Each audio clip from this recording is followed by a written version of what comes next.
It was the largest bankruptcy in US history. The moment when the credit crunch spiraled into a full-blown financial crisis. Workers cleared their desks too, watched by the world's media, including me. Emma, what have you been able to glean for us?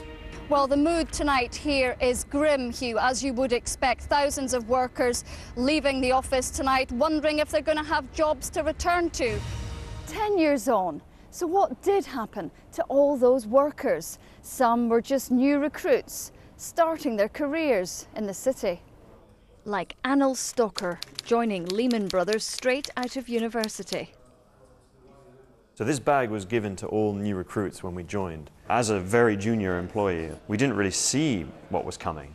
There was also quite a lot of propaganda inside the building. I remember posters in the elevators saying, Lehman Brothers will not be affected by the global financial crisis.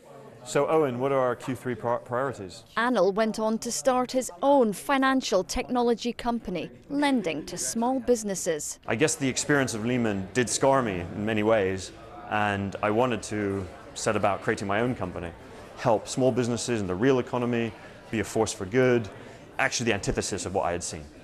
For Emily Belay, starting at Lehman's was a dream job. An experience which also changed her career path. She's now created a business to help women squeeze the most out of their money. I'm trying to use what I've learned and bring it to normal people. So basically trying to democratize finance and personal finance. I mean, how do you feel about being part of that industry at that time, which wreaked havoc? It felt awful being part of Lehman at the time, and it was extremely hard and stressful. So now I'm trying to give back and try to build a better business. But it was difficult, it was hard, and for some people today it's not a good sign to be an ex-Lehman employee. Here's another one, Moscow graduate Nikolai Storonsky. Nikolai's created a new, disruptive digital bank. He understands why his fast-growing business has more rules to follow today.